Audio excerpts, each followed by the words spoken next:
സംസ്ഥാനത്ത് കാലവർഷം ശക്തമായി തുടരുകയാണ്. അതിതീവ്ര മഴയ്ക്കുള്ള സാധ്യത കണക്കിലെടുത്ത് മലപ്പുറം, കോഴിക്കോട്, വയനാട്, കണ്ണൂർ, കാസർഗോഡ് ജില്ലകളിൽ റെഡ് അലേർട്ട് പ്രഖ്യാപിച്ചിട്ടുണ്ട്. തിരുവനന്തപുരം മുതൽ പാലക്കാട് വരെ 9 ജില്ലകളിൽ ഓറഞ്ച് അലേർട്ടുമാണ്. വിവിധയിടങ്ങളിൽ നിന്ന് നാശനഷ്ടത്തിന്റെ വാർത്തകളൊക്കെയാണ് പുറത്തു വന്നുകൊണ്ടിരിക്കുന്നത്. നമ്മൾ പോകുന്നത് കോഴിക്കോട്ടേക്കാണ്. അവിടെ നിന്ന് സമീർ സി മുഹമ്മദ് വിശദാംശങ്ങളുമായാണ്. സമീർ, കോഴിക്കോട് ജില്ലയിൽ റെഡ് അലേർട്ടാണ്. ശക്തമായ മഴയാണോ, ഒപ്പം തന്നെ കാറ്റ്, നാശനഷ്ടം, വിശദാംശങ്ങൾ എന്താണ്?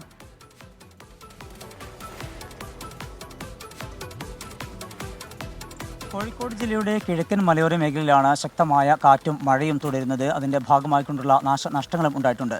ഒപ്പം തന്നെ നഗരമേഖലയിൽ ഒറ്റപ്പെട്ട കനത്ത മഴയും ലഭിക്കുന്നു. അതിൻ്റെ ഭാഗമായും നാശനഷ്ടങ്ങൾ ഉണ്ടായിട്ടുണ്ട്.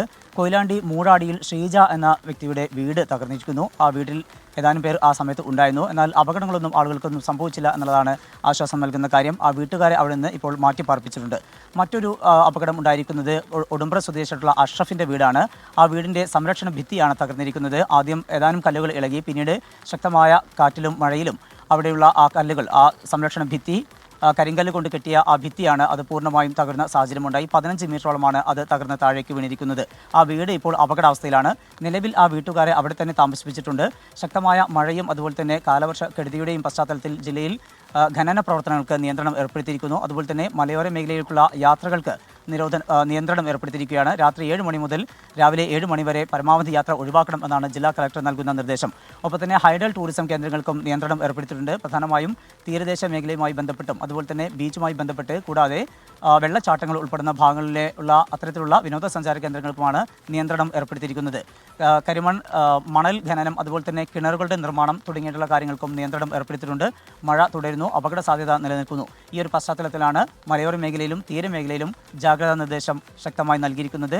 നിലവിൽ ഇപ്പോൾ ഒറ്റപ്പെട്ട മഴയാണ് നഗരമേഖലയിൽ ലഭ്യമാവുന്നത്. അതിൻ്റെ ഭാഗമായിക്കൊണ്ടുള്ള വെള്ളക്കെട്ട് പലയിടങ്ങളിലും രൂക്ഷമാണ്. യാത്രക്കാർക്ക് വലിയ ബുദ്ധിമുട്ട് അനുഭവപ്പെടുന്നുമുണ്ട്. ശരി, കോഴിക്കോട് ജില്ലയിൽ വിവിധയിടങ്ങളിൽ ശക്തമായ മഴ, പ്രത്യേകിച്ച് മലയോര മേഖലകളിലൊക്കെ വിവിധ തലത്തിലുള്ള നിയന്ത്രണങ്ങൾ ഉണ്ട്. റെഡ് അലേർട്ടാണ് കോഴിക്കോട് ജില്ലയിൽ നിലവിലുള്ളത്. നമ്മൾ ഇനി പോകുന്നത് പത്തനംതിട്ടയിലേക്ക്. KV ജയശങ്കർ വിവരങ്ങളുമായി. ജയശങ്കർ, പത്തനംതിട്ടയിൽ ഓറഞ്ച് അലേർട്ടാണ്. എന്താണ് അവിടുത്തെ സാഹചര്യം? നദികളിലൊക്കെ ജലം ഉയരുന്ന ഒരു നിലയുണ്ടോ?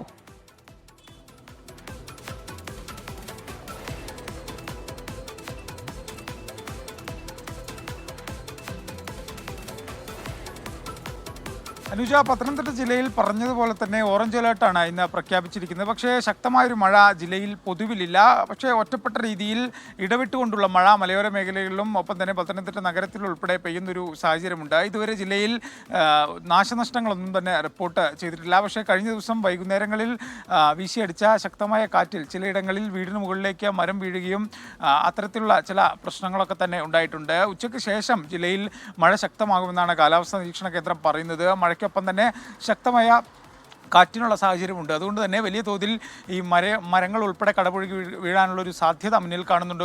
കാരണം കഴിഞ്ഞൊരു ഘട്ടത്തിൽ ഈ മൺസൂൺ വന്നൊരു സമയത്ത് ശക്തമായ മഴയിലും കാറ്റിലും വ്യാപകമായി മരം വീണുകൊണ്ട് വലിയ തോതിലുള്ള നാശനഷ്ടങ്ങൾ ഉണ്ടായിരുന്നു. അത് കൂടി മുന്നിൽ കണ്ടുകൊണ്ട് ഈ അപകട സാധ്യതയുള്ള മരങ്ങൾ ഉൾപ്പെടെ മുറിച്ചു നീക്കാൻ ജില്ലാ കളക്ടർ നിർദ്ദേശം നൽകിയിരുന്നു. അതിൻ്റെ അടിസ്ഥാനത്തിലുള്ള ക്രമീകരണങ്ങൾ ജില്ലയിൽ പൂർത്തീകരിച്ചിട്ടുണ്ട്. എന്തായാലും ജില്ലയിൽ നിലവിൽ ഇടവിട്ടുകൊണ്ടുള്ള ശക്തമായ മഴയാണ് പെയ്യുന്നത്. മലയോര മേഖലയിൽ ഉൾപ്പെടെയാണ് ഇത്തരത്തിലുള്ളൊരു മഴ.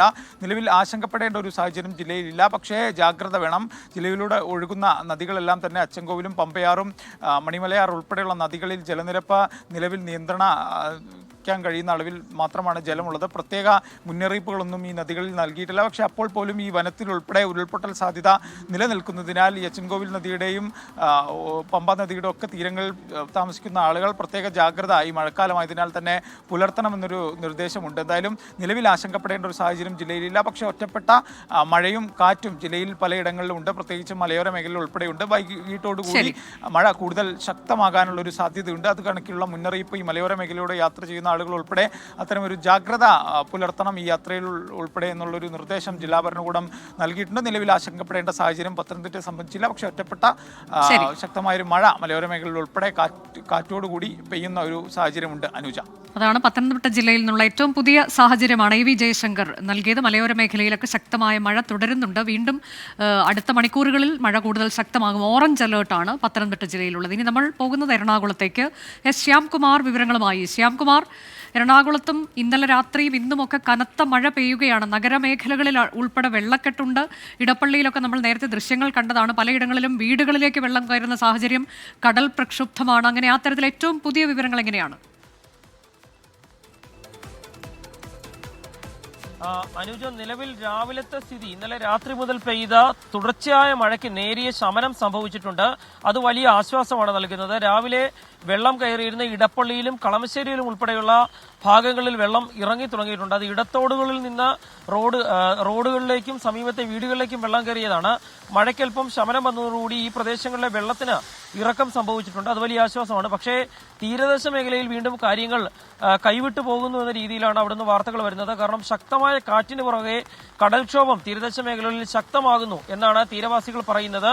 ഉച്ചയോടുകൂടി വീണ്ടും കടൽ ശക്തമാകാനുള്ള സാഹചര്യമുണ്ട് എന്നും അവർ നമ്മളോട് സംസാരിക്കുമ്പോൾ പറയുന്നുണ്ട്. ഏതായാലും ആ ഭാഗത്ത് നിന്ന് കൂടുതൽ ആളുകളെ മാറ്റിപ്പാർപ്പിക്കേണ്ട ഒരു സ്ഥിതി ഉണ്ടാകുമെന്നുള്ളതാണ് ഇപ്പോൾ കണ്ണമാലിയിലും ചെല്ലാനത്തും ഞാറക്കലും ഉൾപ്പെടെയുള്ള ഭാഗങ്ങളിൽ നിന്ന് ആളുകൾ പങ്കുവെക്കുന്ന വിവരം. മഴയല്ല, മറിച്ച് ശക്തമായ കാറ്റാണ് പ്രദേശത്ത് വലിയ ബുദ്ധിമുട്ടുണ്ടാക്കുന്നതെന്ന് വിവരവും പറയുന്നുണ്ട്. ഏതായാലും നിലവിൽ ഇപ്പോൾ മഴയ്ക്ക് നേരിയ ശമനമുണ്ട്. പക്ഷേ മഴ പെയ്യുകയും ചെയ്യുന്നുണ്ട്.